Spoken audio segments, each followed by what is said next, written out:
जय हिंद, वंदे मातरम। मेरे प्यारे साथियों, आशा करता हूँ आप सभी स्वस्थ होंगे और मस्त होंगे। सबसे पहले हमारी टीम अग्निवीर सोल्जर्स एकेडमी की तरफ से आप सभी को बहुत बहुत बधाई, जिनका इंडियन आर्मी का एग्जाम पास हो चुका है। मैं भगवान से यही कामना करूंगा जो भी हमारे साथ जुड़े हुए हैं उन सभी का फाइनल सिलेक्शन हो जाए इंडियन आर्मी में और आपको इंडियन आर्मी की वर्दी मिल जाए। तो आपने अपना एग्जाम तो पास कर लिया है। अब सबसे बड़ी जो बात आती है आपकी आती है डॉक्यूमेंट्स की, क्योंकि जब आप फिजिकल देने के लिए जाओगे, यानी कि रनिंग के लिए जब आप जाओगे फिजिकल सेंटर पर, जहां पर आपका फिजिकल कराया जाएगा, वहां पर आपको अपने ओरिजिनल डॉक्यूमेंट साथ में लेकर के जाना होगा। ये बात तो आप सभी को पता होगी, नहीं पता तो अब सुन लीजिए। आपको ओरिजिनल डॉक्यूमेंट्स की जरूरत पड़ने वाली है।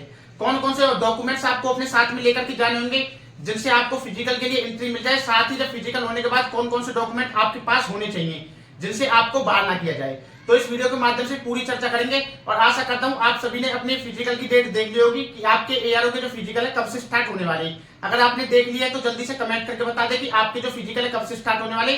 अगर नहीं देखी तो आप किस प्रकार से चेक कर सकते हो, उसका वीडियो मैंने कल बना करके डाल दिया। हमारे यूट्यूब चैनल को ओपन करके देख ले। अगर आपने अभी तक चैनल सब्सक्राइब नहीं किया तो चैनल को सब्सक्राइब करके घंटी दबा ले, क्योंकि इस पल पल की जो अपडेट इंडियन आर्मी से संबंधित और आपकी जो डाउट होते हैं, आप मेरे पास मैसेज करते हो जो सबसे ज्यादा इंस्टाग्राम पर, तो वहां पर जो आप मेरे पास मैसेज करते हो उन सभी को लेकर के मैं आपके सामने वीडियो लेकर के आता रहता हूं। तो हम देरी ना करते हो शुरुआत करते हैं इस वीडियो की।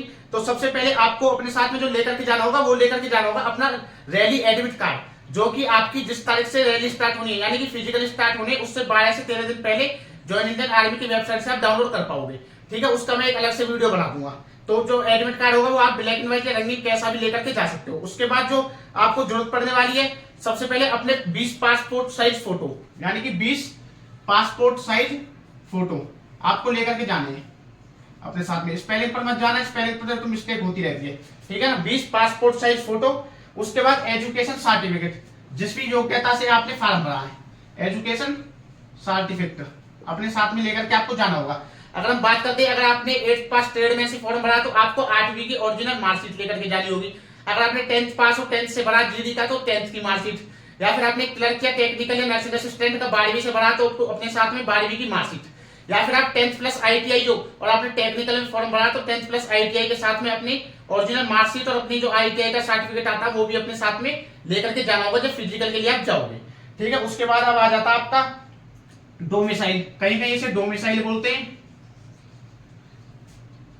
कहीं कहीं इसे रेजिडेंस रेजिडेंस बोलते हैं कहीं कहीं पर, और कहीं कहीं पर हिंदी में बोलते हैं इसको मूल निवास, और बहुत सी जगह बोलते हैं जायसती प्रमाण पत्र। ये सारी चीज एक ही हो जाती है जिसमें आप कहाँ के रहने वाले उसका प्रूफ होता है। ये आपका या तो एसडीएम, इसमें आपका फोटो लगा होना चाहिए। पहली बात तो जो सर्टिफिकेट रहेगा ना उसमें आपका फोटो भी होना चाहिए। एसडीएम या फिर तहसीलदार के द्वारा वेरीफाई होना चाहिए, इनके द्वारा बना हुआ होना चाहिए और आपका फोटो भी लगा होना चाहिए। उसके बाद आ जाता है आपका caste certificate. Caste certificate, caste certificate में भी आपका फोटो लगा हुआ होना चाहिए और साथ में आपके जो बना हुआ होना चाहिए एसडीएम या तहसीलदार के द्वारा बना हुआ होना चाहिए कास्ट सर्टिफिकेट। उसके बाद आ जाता है रिलीजन सर्टिफिकेट। अब रिलीजन सर्टिफिकेट की यहाँ पर सभी को जरूरत पड़ने वाली नहीं है। रिलीजन सर्टिफिकेट सिर्फ उसको बनवाने की जरूरत पड़ेगी जिसके जाति प्रमाण पत्र या फिर कास्ट सर्टिफिकेट पर उसका धर्म लिखा हुआ नहीं है। यानी कि क्या होता है, कास्ट सर्टिफिकेट पे आपकी जाति भी लिखी होती है और आपका धर्म भी लिखा होता है। अगर आपका धर्म कास्ट सर्टिफिकेट पर लिखा हुआ नहीं है तो आपको जरूरत पड़ने वाली है यहाँ पर रिलीजन सर्टिफिकेट की। ये भी आपका चारों धर्मों का बनता है, हिंदू मुस्लिम सिख ईसाई, चाहे आप किसी भी धर्म से आते हो। ठीक है, उसके बाद आपको जो जरूरत पड़ने वाली है वो हो जाता है आपका school character certificate. School character, school character certificate की, इसकी आपको जरूरत पड़ने वाली है। ये आपका अपने स्कूल से बन जाएगा जहां से आपने 10वीं 12वीं पास की है। ठीक है, और ये आपका 6 महीने से पुराना नहीं होना चाहिए। कितने 6 मंथ से पुराना नहीं चलेगा। उसके बाद आपको जो जरूरत पड़ने वाली है वो हो जाता है आपका अनमेरिड। अब ये अनमेरिड कहां बनेगा, सब कुछ बताऊंगा कौन सा कहां पर बनेगा। अनमेरिड सर्टिफिकेट की आपको जरूरत पड़ने वाली है। ये अनमेरिड सर्टिफिकेट भी आपका 6 महीने से पुराना नहीं होना चाहिए और ये आपका जो बना हुआ होगा वो आपका बना होगा तो आपके जो वहां का गांव का सरपंच है या पार्षद है या नगर सेवक है उसके द्वारा उसके लेटर पैड पर इसको बनवाना होगा अनमेरिड सर्टिफिकेट को, कि तुम शादीशुदा नहीं हो, इस बात का प्रूफ होता है। उसके बाद आपको जरूरत पड़ने वाली है किस चीज की, एफिडेविट। एफिडेविट इंपोर्टेंट हो जाता है। एफिडेविट, ये एफिडेविट आपको कहां से मिलेगा, या आपको नोटरी के द्वारा बनवाना होगा और जो एफिडेविट आपको डाउनलोड करना होगा जब आप अपना एडमिट कार्ड डाउनलोड करोगे रैली भर्ती का, उसी वाली वेबसाइट पे एडमिट कार्ड से नीचे ही आपको एक ऑप्शन मिलेगा एफिडेविट का। उस वाले एफिडेविट पर आपको क्लिक करके क्या करना होगा, 2024 वाला एफिडेविट डाउनलोड करना होगा। उसे जाकर के अपनी तहसील से नोटरी से अटैच करवाना होगा, और वो नोटरी से जब आप जाओगे कराने के लिए वो भर करके उसे दे देंगे। ये एफिडेविट आपको अपने साथ में कंपलसरी लेकर के जाना है। अगर नहीं लेकर के जाओगे तो आप रैली साइट पर आपके 500 600 रुपए ले लेते एक डॉक्यूमेंट के। तो इसलिए मैं कहता हूँ पहले बनवा करके ले जाना अपने साथ में। उसके बाद आ जाता है रिलेशनशिप सर्टिफिकेट। रिलेशन,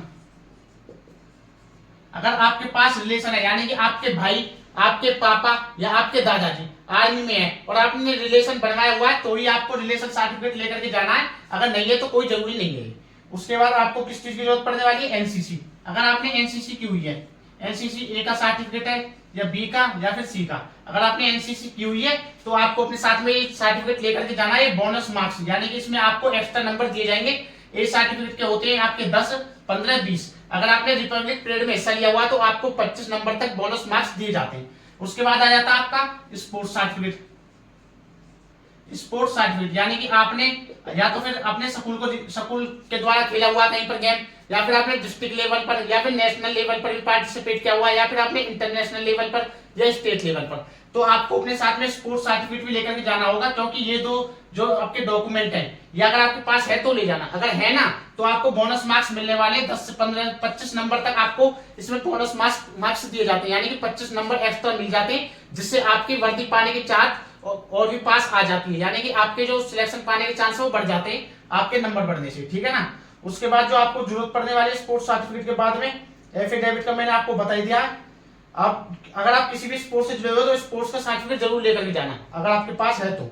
उसके बाद अपने साथ में लेकर के जाना होगा आईडी प्रूफ, यानी कि पैन कार्ड या फिर अपने साथ में आधार कार्ड। अब आपके पास जो भी है अपने साथ में ले जाना। वैसे आधार कार्ड कंपलसरी होता है, तो आपको अपने साथ में आधार कार्ड लेकर के जाना अनिवार्य है, ठीक है ना। आधार कार्ड जरूरी लेकर के जाना। अगर आपके पास पैन कार्ड है तो ये भी आप अपने साथ में लेकर के जा सकते हो, ठीक है। उसके बाद आ जाता है पुलिस करेक्टर सर्टिफिकेट।